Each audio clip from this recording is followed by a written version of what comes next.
Hello guys, welcome. इस video में बात करने वाले हैं हम लोग राकेश एक्सपोर्ट्स कंपनी के बारे में। कंपनी का क्या टेक्निकल चल रहा है, सारा कुछ इस वीडियो में डिस्कस करेंगे। इंपॉर्टेंट सपोर्ट, इंपॉर्टेंट रेसिस्टेंस, सारा कुछ इस वीडियो में देखेंगे और ये भी समझेंगे कि अगर कोई बाई करके चल रहा है तो उसको क्या करना चाहिए, अगर कोई बाई करने का सोच रहा है तो उसको क्या करना चाहिए, सारा कुछ इस वीडियो में डिस्कस करेंगे।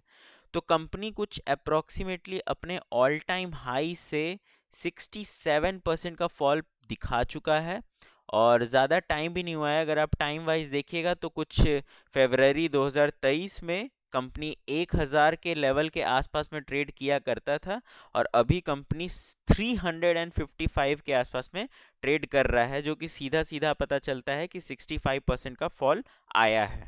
ठीक है, अब ये क्यों आया? ये तो एक न्यूज़ आई थी कि इसका जो कैश फ्लो स्टेटमेंट था, सेबी को उसमें प्रॉब्लम दिखा था, तो उन्होंने एक्सप्लेनेशन मांगा था। तो इसी न्यूज़ के बेसिस पे स्टॉक बहुत गंदी तरह के तरीके से सेल हुआ है और बहुत ज़्यादा इसका प्राइस गिरा है। अगर आप देखिएगा मंथली चार्ट पे तो हर मंथ में ये हमेशा रेड में ही क्लोज किया है और जो इनका सितंबर क्वार्टर का रिजल्ट था वो भी कुछ अच्छा नहीं था। अगर आप रिजल्ट पे भी एक बार नज़र मान लेते हैं तो आपको दिखेगा कि प्रॉफिट कुछ खास बना नहीं। जो प्रॉफिट पहले 300-300 करोड़ के आसपास में हुआ करता था और इस बार सिर्फ और सिर्फ 45 करोड़ के ही इस बार कंपनी ने प्रॉफिट बनाया है। तो सिंपली हम लोग को समझ में आ गया कि एक तो सेबी वाला प्रॉब्लम, ऊपर से कंपनी खुद परफॉर्म नहीं कर रही है, तो स्टॉक का गिरना लाजमी है। लेकिन अब समझते हैं कि स्टॉक गिरेगा कहाँ तक। ठीक है, ये पहले तो एक चीज़ हम क्लियर कर देते, एकदम फॉलिंग नाइफ की तरह गिर रहा है, तो किसी भी लेवल पे सपोर्ट पाना थोड़ा प्रॉब्लम रहेगा। तो एक स्ट्रॉन्ग सपोर्ट पे ही आके ये रुकने वाला है, सबसे पहले तो ये समझते हैं।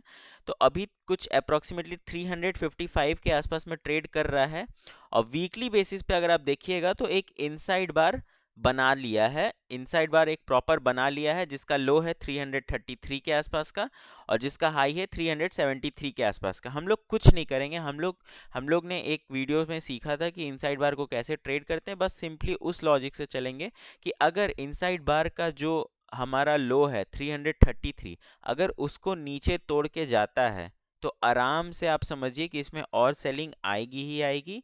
और अगर 373 के ऊपर में कोई क्रॉस करता है तो हम लोग समझ सकते हैं कि हाँ, यहाँ से अच्छा आपको ऊपर में साइड मिल सकता है। एक और चीज़ है कि अगर इसका कुछ सफाई आ जाए कंपनी के तरफ से कैश फ्लो को लेके, या जो भी है वो सब अगर अच्छे से आ जाए, प्रेजेंट कर दे कंपनी अच्छे से, तो ऑब्वियसली वहाँ से आराम से 10-15-20% का रिकवरी भी आ सकता है। तो देखिए, अब समझते हैं कि किस किस को इसमें, मतलब अगर कोई होल्ड करके चल रहा है तो उसका खुद का एक एसएल तो ज़रूर होगा। अगर वो एसएल क्रॉस हो चुका है तो आप सेल कर लीजिए, अगर आपको मन है होल्ड करने का आप होल्ड कर लीजिए। हम बहुत वैसा आंसर नहीं दे रहे हैं, आप समझिए इन चीज़ों को। अगर कोई 1000 से होल्ड कर रहा है और अब अगर 350 के आसपास में चल रहा है तो वो आपकी गलती है कि आप 65% के लॉस में भी होल्ड करके चल रहे हैं। यानी कि आपको उस कंपनी पे भरोसा है तो आप एवरेज करिए, सिंपल सा बात है। और अगर आप फ्रेश बाइंग की तरफ जाना चाहते हैं तो आराम से 373 380 के ऊपर जाने दीजिए स्टॉक को, कुछ टाइम गुजारने दीजिए, तभी लेने का कोशिश करिएगा, वरना मत करिएगा। किसी को न्यूज़ बेसिस पे ट्रेड करना है तो वो तो सिंपली न्यूज़ अच्छा आएगा तो आप अपना बाई कर लीजिए, आपको फ़ायदा हो जाएगा। अगर न्यूज़ बुरा आ जाएगा तो आप आराम से अपना जो स्टेक रखें वो बेच सकते हैं या इंट्राडे पे सेल करके भी पैसा कमा सकते हैं। ठीक है, जो इम्पोर्टेंट सपोर्ट दिख रहा है, अगर आप चार्ट के बेसिस पे देखिएगा तो आपको दिखेगा कि जब कंपनी बढ़ना चालू हुआ था आज से कुछ 8-9 साल पहले, कुछ 2015 में, ठीक है, तो बहुत तेजी से बढ़ा था, कोई खास यहाँ पे रुका नहीं था स्टॉक। एक सिर्फ और सिर्फ एक इम्पॉर्टेंट सपोर्ट आपको 360 के आसपास का मिलेगा। अभी स्टॉक कुछ उसी के आसपास में ट्रेड कर रहा है, तो मे बी आप कह सकते हैं कि 360 का जो जोन है, 355 से 360 का जो जोन है वो एक इम्पॉर्टेंट सपोर्ट की तरह एक्ट करेगा। लेकिन और कोई इसमें कैंडल वाइज और कोई डेटा नहीं है, चार्ट वाइज और कोई डेटा नहीं है। उसके बाद अगला सपोर्ट हमारा 250 के पे आता है और जो कि 350 से अप्रॉक्सीमेटली 100 पॉइंट्स नीचे हैं। तो अभी हम उन लोग उतना नीचे नहीं जाने का कोशिश करेंगे और ये जो इनसाइड बार हमारा बना है कैंडल का, उसी के लो को हम लोग एज अ सपोर्ट लेके चलेंगे। अगर किसी को फ्रेश बाइंग करना है तो इनसाइड बार को टूटने दीजिए, ऊपर आने दीजिए, कुछ दिन चलने दीजिए, उसके बाद ही पोजीशन बनाएगा।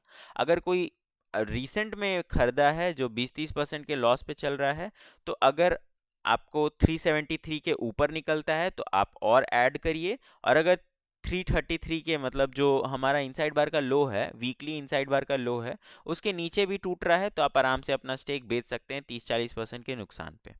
आई होप कि आपको ये वीडियो पसंद आया होगा।